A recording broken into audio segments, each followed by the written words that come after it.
Voilà. Avez-vous pensé à tous ces gens qui avaient organisé leurs vacances en fonction des grandes manifestations sportives de l'été? Roland-Garros, Wimbledon, la Coupe d'Europe de foot, le Tour de France, les Jeux Olympiques, bon.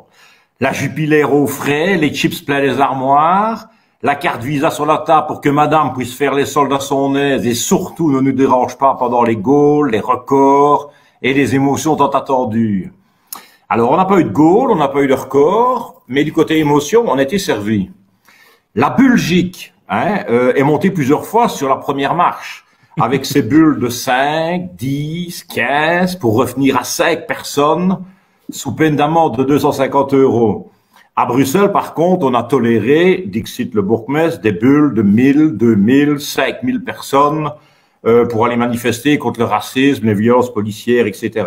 Et à la gare de Stade, ça a été carrément du qui dit bulle, là. Les bulles ont pété dans tous les sens. Alors, les distances de sécurité d'1,50 m qui sont en fait de 90 cm dans les restos, de 15 cm dans les avions, à l'appréciation et au bon sens des gens sur les dans les marchés et inexistantes sur les fêtes foraines vu qu'il n'y en a plus, ça a été comme ça depuis des semaines. Une décision, une contre-décision, on ne peut pas, on peut, on ne peut pas. Eh ben nous, on n'est plus. Voilà. Alors les ignares que nous sommes, on est perdus. Surtout que les consignes de départ étaient totalement fausses. Qui a entendu au moins 5000 fois depuis 6 mois, lavez-vous régulièrement les mains? Christophe, vous l'avez entendu? Je n'ai entendu que ça, oui. Voilà. Qui a entendu au moins 5000 fois depuis 6 mois, tousser dans votre coude? Même chose. Exact. Qui a entendu une fois depuis 6 mois, lavez-vous régulièrement les coudes? Oui. J'ai eu peur à un moment.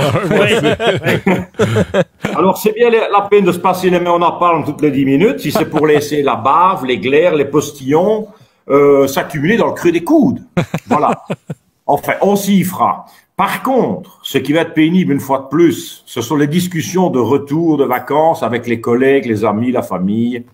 Avant, c'était très simple. Le seul critère de réussite des vacances était le bronzage. Plus tu étais bronzé, plus tu pouvais te dire que tu avais été loin et plus tu pouvais faire croire que tu t'es bien amusé.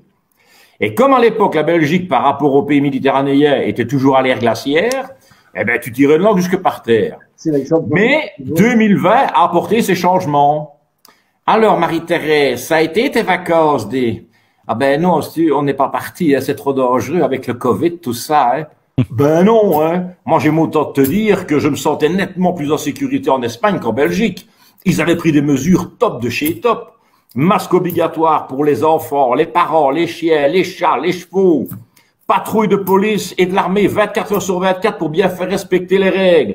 Obligation de réserver son parasol 48 heures à l'avance sur Internet. Dépistage matin, midi et soir. C'était parfait. Dis, tu me parles de tes vacances ou d'un séjour en quartier de sécurité? Oui. Mais en attendant, c'est nettement plus sécurisant de partir 15 jours à Salou qu'un après-midi à Blankenberg. En plus, on a eu 30 degrés tous les jours. Ben oui, ben nous aussi. Ben oui, mais là, c'est pas pareil. Il y a de l'air. Ben oui, ben nous, on fait de l'apnée. Ben oui, mais nous plus. Oui, nous plus. Et plus. Et ça va être l'escalade comme ça à chaque discussion pendant 2 heures. Ça fait des mois que tout le monde est dans une merde pas possible, mais il ne faut surtout pas montrer aux autres que tu es moins heureux que le sultan du Brunei. Eh ben, je me demande vraiment de quoi on va parler quand on aura fini avec cette saloperie de virus. Bonne semaine à tous. Merci Marc. Merci Marc. Et alors, je retiens ce très joli mot que vous avez créé, Bulgique. La Bulgique. Je dis que ça pourrait être le nouveau nom du pays, la Bulgique. C'est très joli. Bravo Marc.